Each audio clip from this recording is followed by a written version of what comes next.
Salut à tous et bienvenue dans cette double review encore, parce que j'ai pas pu avoir accès à mon matos la semaine dernière. Donc voilà. Et du coup c'est la review de l'épisode 4 et 5. Donc là je vais faire la review de l'épisode 4. Bah tout de suite. Hein. Qu'est-ce qu'on attend? Alors qu'est-ce qu'on attend? Donc cet épisode 4 commence avec la fin de l'épisode 3, hein, comme l'épisode 2 commence avec la fin de l'épisode 1. Donc on voit le combat du coup entre le précepteur Avan qui s'est changé en dragon et Dai. Donc Dai finit par battre Avan sous forme de dragon. Et on découvre en parallèle que le seigneur du mal de la légende, en fait est toujours vivant, enfin ça on le savait. Mais du coup il est devant le bouclier magique qui protège l'île et il arrive à le détruire. Et du coup il arrive devant les héros.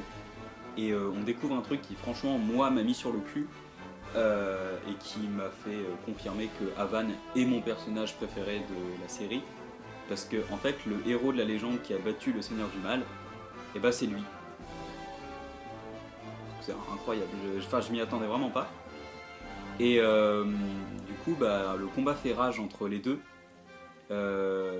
jusqu'au moment où Adlar, déjà on découvre que Adlar n'est plus vraiment le seigneur du mal parce qu'il y en a un autre beaucoup plus puissant au-dessus de lui maintenant. Et au début il avait laissé vivre Pop et Dai, mais il décide de les tuer aussi. Et c'est à ce moment-là que du coup Avan protège ses disciples en mode Piccolo. Et c'est comme ça que se termine l'épisode. Donc cet épisode est juste incroyable. Franchement, là où l'épisode 3 je disais que c'était bien parce qu'on commençait un peu à préparer les choses sérieuses, là les choses sérieuses commencent, là c'est acté. Et franchement j'ai vraiment hâte de voir la suite que vous allez découvrir dans quelques instants, mais pour moi ce sera dans quelques jours. Donc à tout de suite. 3 days later. Yo, de retour du coup pour la review de l'épisode 5. Déjà l'épisode 5, ça passe vite. Donc je vous laisse avec la review tout de suite. Donc cet épisode 5 était vraiment très très important. Déjà on continue le combat Avan contre Adlar, qui malheureusement s'en finira par le sacrifice de Avan. De toute façon quand j'ai un personnage préféré c'est lui qui meurt. Et donc malheureusement ça n'a pas suffi puisque Adlar est toujours en vie. Et du coup il doit se battre contre Dai.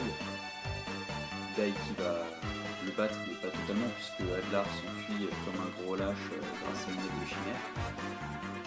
Et du coup d'un côté on voit Dai et Pop qui s'apprêtent enfin à partir de l'île pour défaire le Seigneur du Mal. Et on voit côté de Adlar du coup qui se régénère et qui parle avec le grand Seigneur du Mal, et on voit qu'il a son armée de monstres et qu'il est prêt à en découvrir une nouvelle fois. Je vous laisse du coup avec mon avis sur l'épisode, enfin comme d'hab, normalement vous pouvez être habitué.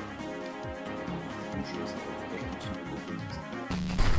Donc ce que j'ai pensé de cet épisode, c'est qu'il était très cool. Les combats étaient très très bien chorégraphiés. Il y avait beaucoup de combats à main nue, donc j'ai bien aimé parce que ça donnait un petit côté DBZesque. J'ai beaucoup chialé à la mort d'Avan, bien sûr.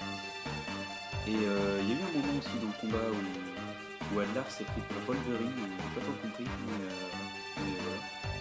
Et on sent vraiment, surtout vers la fin, on sent ce côté apocalypse imminente, et ça c'était vraiment très très cool.